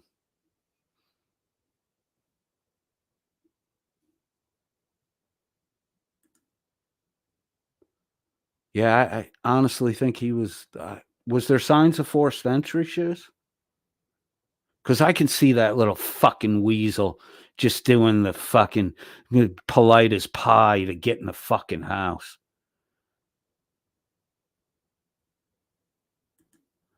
Katie D says that shiz happens. You knew Jim from Kate's channel. Did he act this way before? What way? I think the weird way he acts. Simping. I think he's always been a fucking simp. I think he's always been a bootlicking ass kisser. And the one he clings to and fawns on is the one he thinks he can get money from.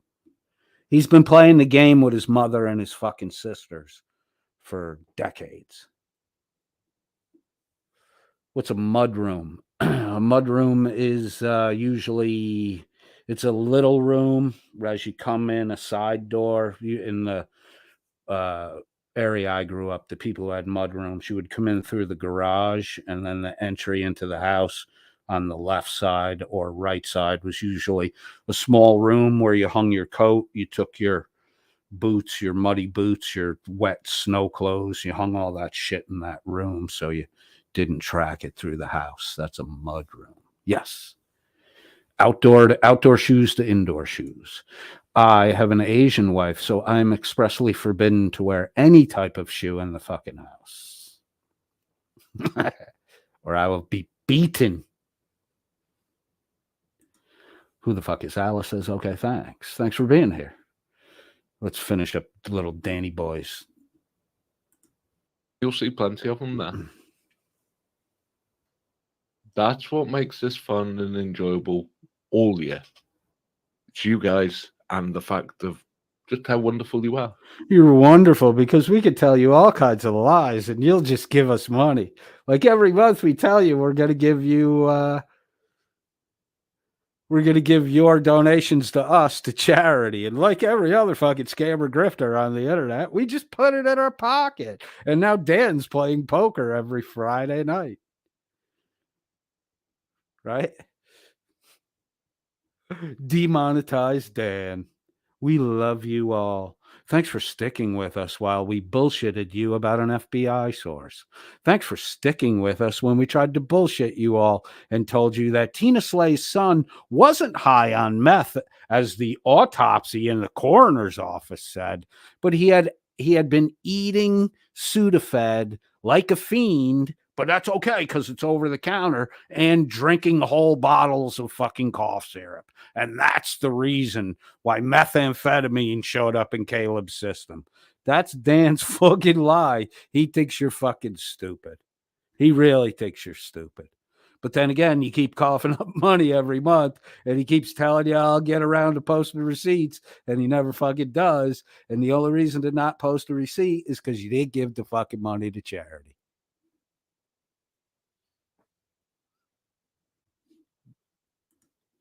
So with that said, Merry Christmas to you all. And no, Gia, we will never ever ban you. Who gives a fuck what you do with Gia? We got to mention Gia because we have to mention Gia and Gia being banned because we won't get our $100 dono if we don't. When was the last time you saw one of those, Danny Boy? Or donos in general, because you ain't getting them anymore. You get a few straggler pud pants every once in a while. That's about it. Look at you, Dan. You're drinking alone on Christmas night. No families around. No family. Drinking alone on Christmas night. Where are your brothers and sisters, Dan? It's fucking Christmas night. Where are your brothers and sisters? Huh? Where's your daughter? Where's your daughter, Dan? Who's raising your daughter? You're not. You're not. Your knife-throwing daughter. You're so full of fucking shit. I drink alone because nobody wants to hang out with Dan. Go ahead, Dan. Have your little gulp of your fucking shitty-ass beer. Is that beer, Dan, or is that pee? I hear you got a urine drinking thing going on. I hear you like that pee shot right in the mouth. Catch you on the next one. Good question. Who the fuck is Alice? Where's the Christmas decorations? Nothing has fucking changed. Dan told you all these what Christmas is. You don't see it, do you? Dan apparently knows. It's a candle in the window. It's a sad glazing with you and your friends. Dan stole another pint glass, a new pint glass from the kitchen. And they're going to look the other way because it's Dan and it's Christmas. And they feel fucking sorry for him because Dan's the only one all by himself at 9 o'clock in the fucking council house. Kelly W. says Dan's Christmas decorations are in the same box as Kaiser's. Apparently. They're probably in the same fucking landfill, too. Dan's Christmas presents are in the same box as Kaiser's DD214.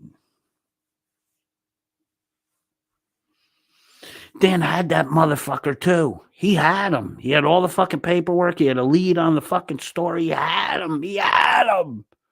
But then it turned stolen valor, and Dan said, shit. can't do that. That might want to make people expose my lies.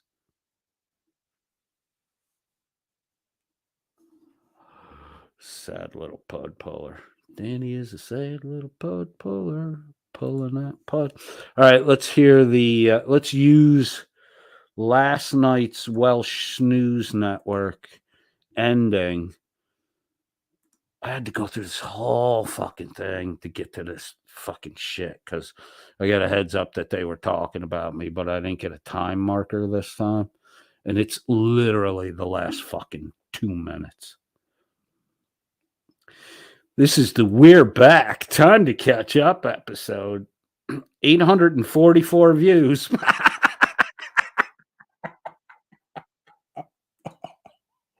You've been gone for days, and your audience is like, nah. They taking that break might have fucking hurt you, Dan, because your people might have found somebody else to go fucking listen to. And then they probably had a day or two of it. And they're like, hey, what? Huh? It's not all sexual perversion and lies and sticking things up men's rectums in here. I think I'll stick around this place. Fuck that Welsh News Network.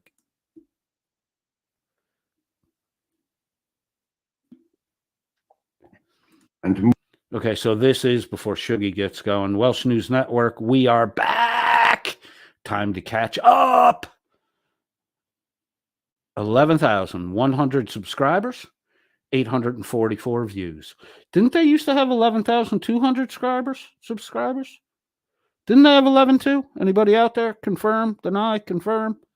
Didn't they have 11,200? Now they only got 11,100. Oh, somebody got audited and caught on the bye-bye again. Uh-oh. All right, here we go. Let's hear what Dan, Shuggy, Blacka, and Spank have to say. I'm really interested in what Spank's response to J.L. Warren is going to be this evening. Hank is supposedly a Christian believer, but Hank doesn't believe that. You know, despite the fact that the New Testament scripture clearly says that if you don't confess me, I won't confess you, Jesus said. So it's interesting to watch Hank, with his mouth, he says he's a Christian, but he doesn't ever do anything Christian. Nor does he talk about the Savior, which is really weird. Though I know the way society works today, there is real pressure to just not talk about that in social settings. I guess it's how you separate the wheat from the chaff. The ones who, cherry pick. I'll do this, I'll do that, but I'm not going to talk about them when I'm at a dinner because there might be people there that don't believe, and then they'll be angry at me. So I'll only talk to Christians that I know are believing Christians. That's not the fucking point. If you're a Christian who holds the attitude like Hank that I'm only going to talk to Christians who think it's acceptable to talk about Christ out in the open, those are the only Christians I'm going to talk to Christ about. Well, unbelievers, I'm not talking to them about Christ. They could get angry at me.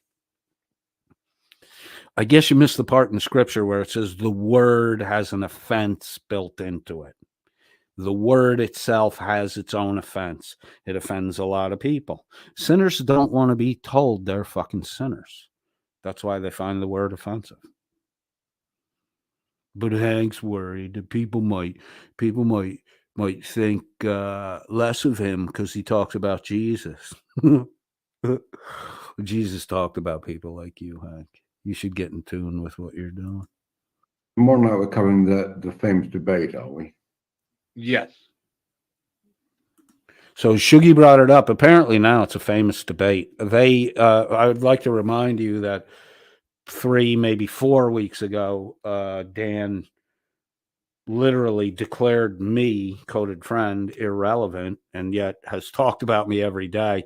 And now Shuggy is declaring this a famous speech. I don't know why. Fucking maybe 1,000 people fucking viewed it total between my channel and Witch of Heart sniped it. So, I mean, it's probably not even 1,000 people. So how could it be fucking famous? It's about as famous as Shuggy's intelligence coin that you can buy on eBay for fucking $25. Oh, and by the way, I found out that the British Armed Forces don't do the challenge coin thing, Shuggy. That was when I found that out, Shug. That was when I understood why you're back in Dan's Stolen Valor shit and won't comment on it, because you didn't fucking serve in the military either. You weren't in the intel fucking corps.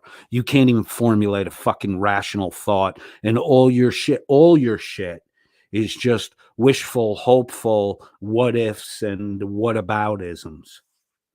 Let's hear a few, Shug. Yay. I must admit, I didn't get half the concepts they were Okay. talking about. Have you Quite listened funny. to it? No. So Shuggy listened to it and he just said he didn't understand, he didn't get half the concepts that JL and I were talking about. You're calling me fucking stupid and you couldn't understand what JL Warren and I were talking about. You keep talking. Keep talking. You guys betray a lot about yourselves when you talk. It's awesome. It's not. It's awesome. It's my creation, my channel. It's awesome. Thanks, Dan. You finally said something good. Not one for a fake yay. It is fucking brilliant. From what I've seen of it, I'm wanting to see I don't want to see the rest of his show. I just want to see the rest of. Hank wants to see the rest of it because Hank's never really believed. He's one of those agnostic guys that grew up in a. That's why he won't talk about it. He has no passion for it. He's one of those agnostic kids that grew up in probably a Christian household with an overbearing Christian mother, and he was afraid to just say, "Mom, I don't believe," which is tragic because when a person will admit they don't believe, you need to be there to start the process of showing the evidence. When somebody's wishy-washy on the fence, it's difficult to teach them because they're not committed to it. But when someone is so far out that they're willing to say, "I don't believe," that's a teachable individual. Most of the time. With J.L. Warren, I don't think so. I think his mind is closed. But J.L. Warren is also a guy, if you look in the background of his studio set, I mean, you know, we have become comfortable with some very harsh imagery because of horror movies. The indiscriminate, reasonableness. Is that a fucking word? The killing without, it's senseless. It's just slasher hacker shit. His whole studio is set up like a celebration of horrific mass murder. It's fucking. I'm not surprised that J.L. Warren is without God. I'm not surprised by that at all. Of Warren, That pretty much JL wants on the it. entire show. Okay. Are we playing? Pretty much JL, I wants just want to see the rest of the, Warren. that pretty much JL wants the on it. entire show. Okay. Are we going to look at his version of it? My version of it. J.L. Warren came on my stream. That's all there is. What are you gonna fucking get someone else's version? Why would you use anything but the fucking source version, Shug? Dip. There is only his What other version That's is his there? show. Shuggy's fucking watched the goddamn thing. Well, it was covered. I mean, Witch of Heart's really covered, hasn't she? One of Yes, the but best they things just about- showed his. It was his version with their comments, I know. so it's still his version. Because one of the best things about the whole thing was the comments in the side chat. The best thing was the comments in the side chat because the gallery of idiots that like Shuggy didn't understand really what the fucking conversation was about. Shuggy likes their comments because they make you feel like you're smart when you see how dumb everyone else is. So I got 3 birds with 1 stone on this. I got J.L. Warren, which was all I intended to do. Is I wanted to point out the fact that J.L. Warren's argument for predetermination of outcome and no free will is basically a Calvinistic religious doctrine approach to the problem of free will versus predetermination. I mean, God clearly says in the scripture, choose. Joshua, in the book of Joshua, after Moses passed, the book of Joshua comes, it's the 6th book of the Bible.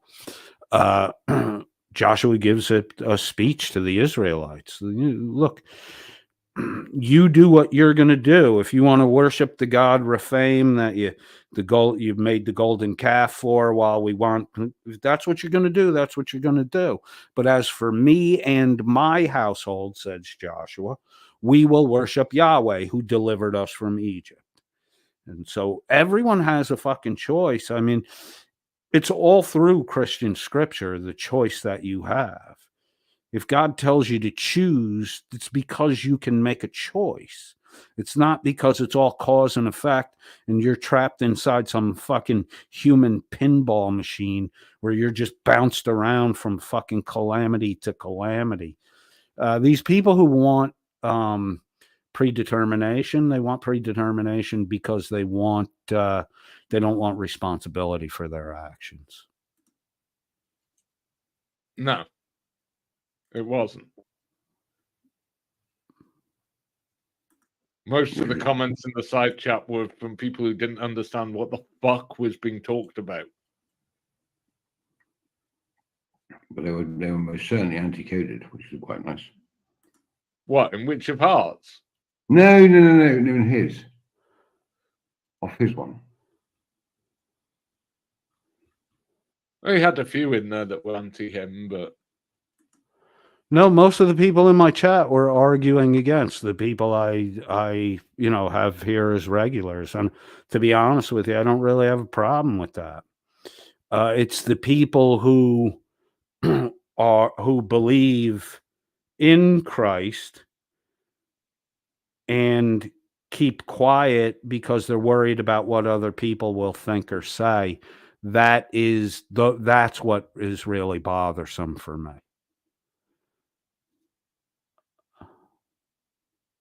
Exactly, carte blanche.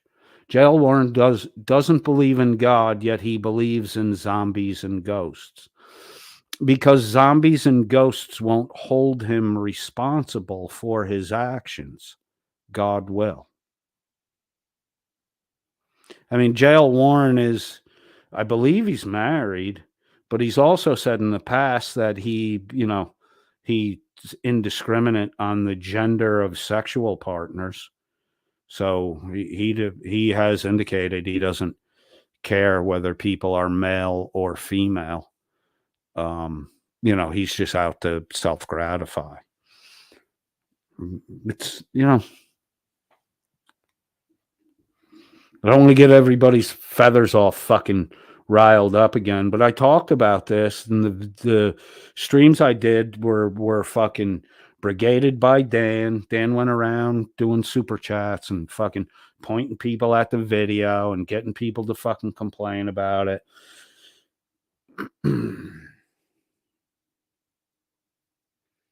If you let that perverse attitude get a hold of your fucking mind, there's no telling where you can go. You're in dangerous territory. We're supposed to, as believers, warn you, because that's the shit that can take you to the point where you can't fucking turn back because you just don't want to. You're a guy, falls in love with a guy, you got to give all that shit up. You're not coming back. You're a girl, falls in love with a girl, you got to give all that shit up. You're not coming back. You're not coming back to God. You're going to keep the material pleasurable. And if you want to do that, go ahead and do that. I don't think it's a wise choice in life. Katie D says, at carte blanche, you got to be kidding. Carte Blanche says, no, KDD. I'm serious on this one. It's true. McAddix Esquire KC says, I believe in Sasquatches. Rebel convinced me. Rebel is a fucking Sasquatch. What more proof did you need? Let's look at Rebel. He's a fucking Sasquatch. He's a big boy. He got a big belly like he's been eating berries all day. And I'm pretty sure his face is covered with fur. All right, let's get this finished and get out of here. You know he pulls them up anyway when he wants to. Although he's gone very quiet since getting his ass handed to him that night. Yeah, dipshit. It's not because I got my ass handed to me. It's because we're in between Christmas and New Year, you dumb fuck. It's a very busy time of the year for people like me who have fucking jobs. But a guy like you, Dan, who's sitting in a council house collecting the government dole, you don't got nothing to do but 6 hours of this horse shit every fucking day. That's how we know you're on the fucking dole, Danny boy. You haven't gotten to fucking Scotland. You haven't gotten to France. You've talked about having to do that twice this year. Dan, you talk about all kinds of trips and shit that you never fucking take. And apparently you were hospitalized for 3 months on a heart condition and you were smoking in the hospital. Right. Only your audience would believe that, Danny. Only your fucking audience. Oh, you must have been salivating when you realized, holy shit, they're not calling me out. They're buying this in the hospital story. These fuckers are ripe to be harvested. I'll clean out all their fucking wallets. Oh my God, you grifting little motherfucker. He streamed a couple of days or so later where he claimed everything was a setup and he was, he was trying to be an arsehole. I didn't claim it was a setup, Shug. See, you do this shit. I said I did it on the fly. I wasn't expecting J.L. Warren to come. I was just going to talk about J.L. Warren's use of Calvin's predeterministic argument over free will. It's a religious doctrine. You fucks don't know that. It's a religious doctrine developed by Calvin, used by Calvinists. That's what I wanted to talk. A man doesn't believe in God, but he's using Christian doctrine, Protestant doctrine, religious doctrine to prove his argument. It's just fucking weird, right? That's what I wanted to talk about. Shiz or someone in the chat said, hey, do you want him to come? I can get a hold of him. I was like, I don't want to say no. If he wants to be there, he can be there. I said, yeah, get a hold of him. If he wants to come, he can come. He showed up. He didn't talk about free will, nothing. He knew he had a limited amount of time. He knew he had a obligation at 7:00, which I didn't see. He kept saying he had his own live to do. I didn't see any live. Maybe he was guesting on another show, but there was no live on his channel that day at 7:00. So, it's just constant fucking bullshitting by these people. It wasn't a setup, Shug. What I said was sometimes I play dumb because when you do that, other people drop their fucking guard. And then people, it's blood in the water with sharks. Shuggy. Danny thinks he's a fucking shark. So if I allow J.L. Warren to land some punches, then Dan thinks he can win too. And now he's here. I'm irrelevant. He's going to do a broadcast on me. I'm irrelevant. He's going to do a broadcast on me. I'm irrelevant. Last night, the end of their show, they had to fucking talk about me. But I'm irrelevant. You're a disingenuous fucking liar, Dan. We're trying to, lead JL down a specific path and clowned him and bullshit. Do it, fucking arse. That's not what I said, you dipshit. You dumb fucking. Oh, he did a Chili Scott fag. Like Chili did when he got his ass handed to him in his debate. Oh yeah, so equate me with Chili now.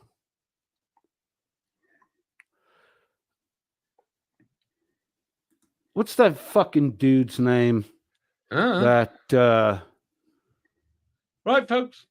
We'll catch you. Merb used to talk about all the time. The fucking guy, he went to jail. The fucking...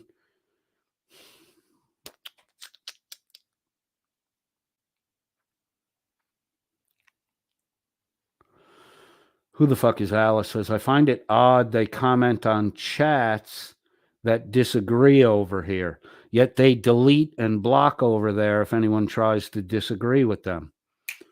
Exactly. Hey, Dan, if you want to do the shitty fucking comparison of me to Chili or whatever the fuck your blah blah is, one, Dan, you act like fucking Reagan Benson. That's why you're attracted to her. Two, you fucking smell like David Earl Warden. You smell like David Earl Warden. And I got some papers. I got a line on you, bro. You shouldn't have dropped that fucking, you shouldn't have dropped that 2020 you were in the States, imported in for Bernie Sanders, because I got some fucking chicks I went to college with that are, on the left-leaning side. They're, they grew up to be Karens. They were cool when we were in college, but they grew up to be Karens. One of them is three tiers down from the top on Bernie Sanders' campaign. Born in Vermont, grew up in Vermont. Then the only fucking Welshman who applied, not asked to come, who applied, was turned down on a background check because he had a thing for little boys.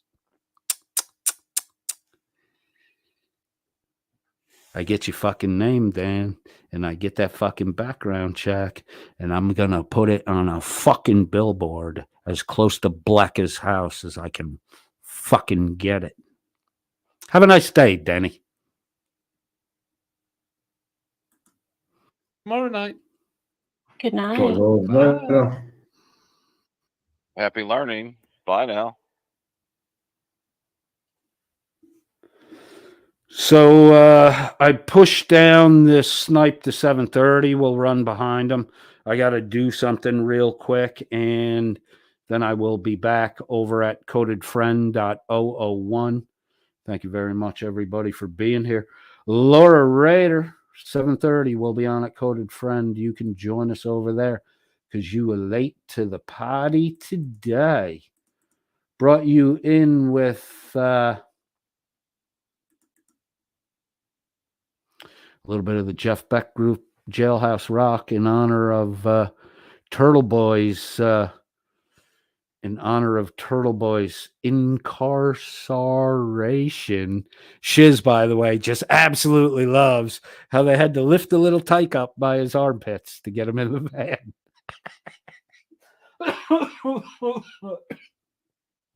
Giving turtle toddler a whole new meaning. Thank you for that one, Shiz. I left my fucking ass off. In honor of Turtle Boy's new residence, you could throw his ticket out the window. You could throw that suitcase out there too, because tonight you'll be staying behind bars.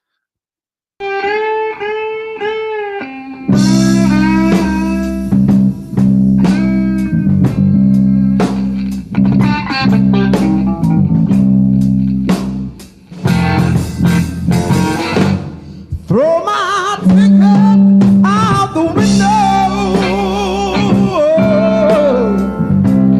Throw my suitcase out there too.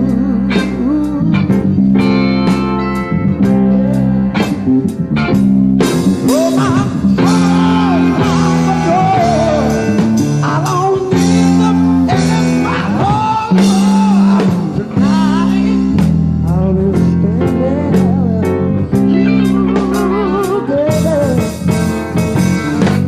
Should have left this town this morning. It was more than I could do.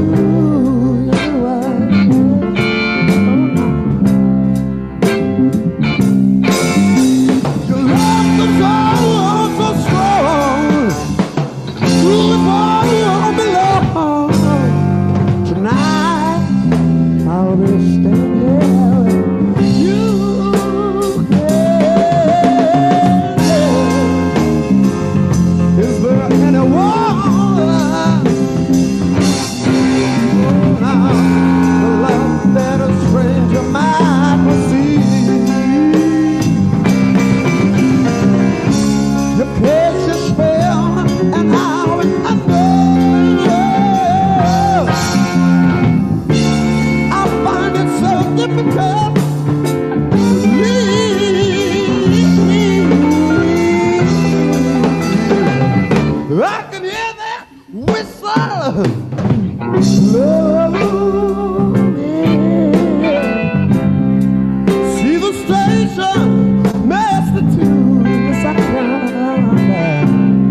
throw my ticket out the window,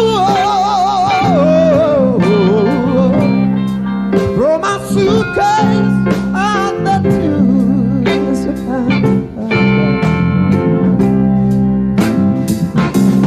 Throw my troubles out the door. I don't need them anymore. Let me tell you not tonight. I will stay there. You, tonight I will stay there. Tonight, I will stay there. Tonight I will stay there.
CodedFriend.001 at 7:30. Be there or be square. See you then. Later.